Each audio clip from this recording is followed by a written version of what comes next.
Assalamualaikum warahmatullahi wabarakatuh. Halo, perkenalkan nama saya Rahel Jagadita Maltahdani, biasa dipanggil Rahel. Saya dari Prodi Manajemen Pendidikan, Fakultas Ilmu Pendidikan dan Psikologi UNY 2021. Nah, di sini saya sedang menjalankan praktik kependidikan di Badan Diklat DIY, tepatnya di bidang pengembangan kompetensi dasar, manajerial, dan sosial kultural. Untuk tahu kelanjutannya, mari ikuti video berikut.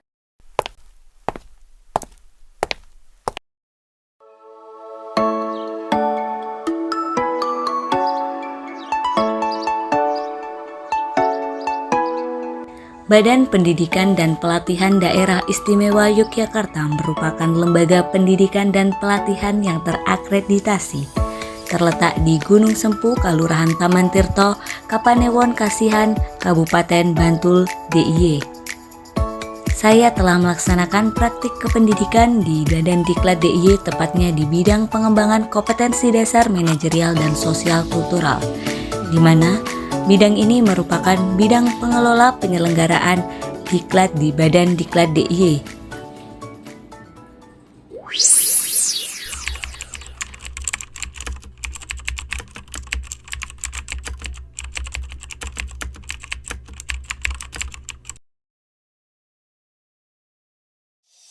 Pada tahap persiapan, saya melakukan observasi dan analisis kebutuhan di bidang pengembangan kompetensi dasar, manajerial, dan sosial kultural.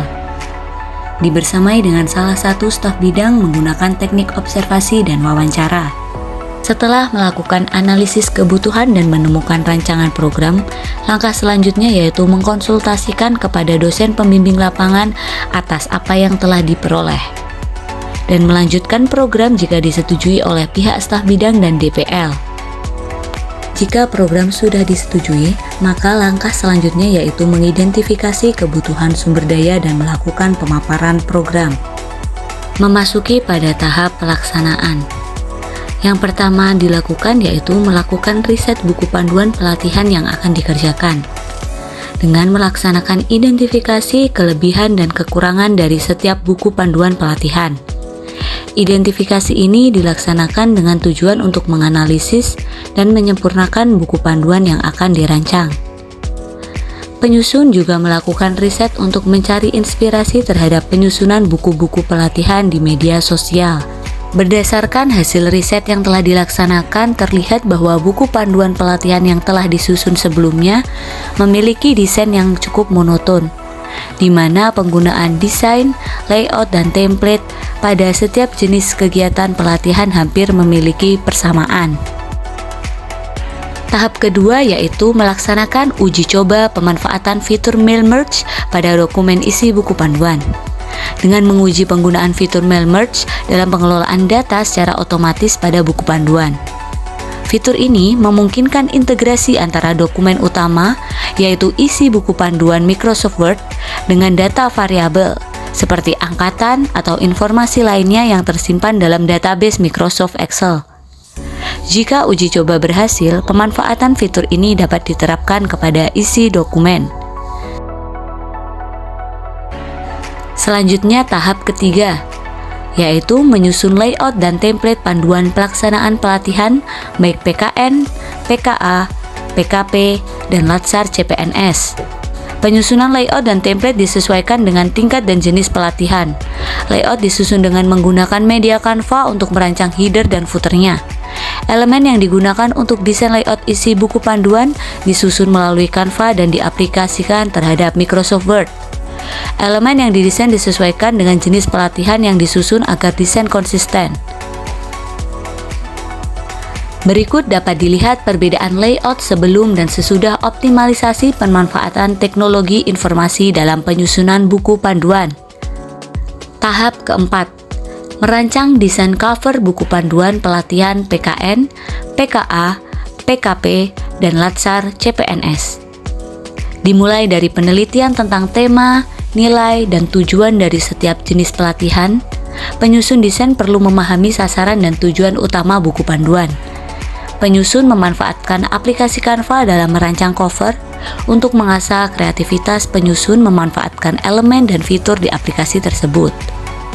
Selama merancang cover buku, penyusun juga memperhatikan pemilihan warna, gambar, ilustrasi, icon, dan layout teks yang sesuai dengan karakteristik dari setiap pelatihan.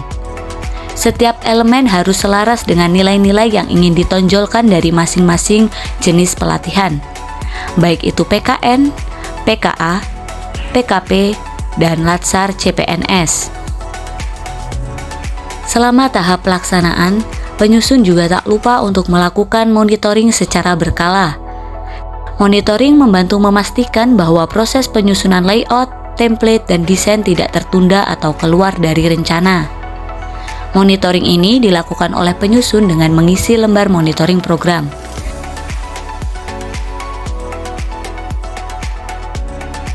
Setelah program telah terlaksana dan penyusunan buku panduan pelatihan sudah selesai, penyusun menyebarkan lembar instrumen penilaian keberhasilan program untuk mengetahui sejauh mana keberhasilan dan penilaian staf bidang terhadap program yang telah dikerjakan.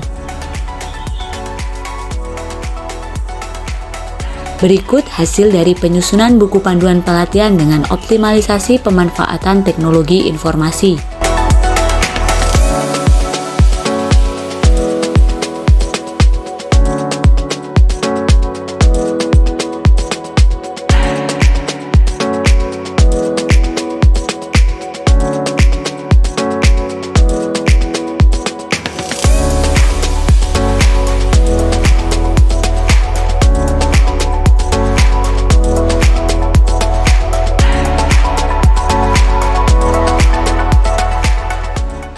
Selain melaksanakan program utama, tentunya saya juga melaksanakan kegiatan atau program lainnya sesuai tugas dan fungsi Badan Diklat DIY, terutama di bidang pengembangan kompetensi dasar, manajerial, dan sosial kultural.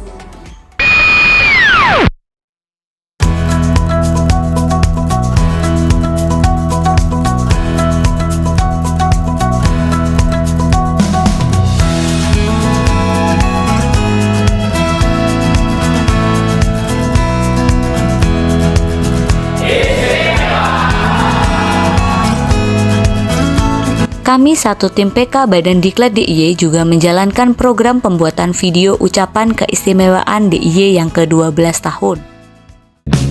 Semua tak baik.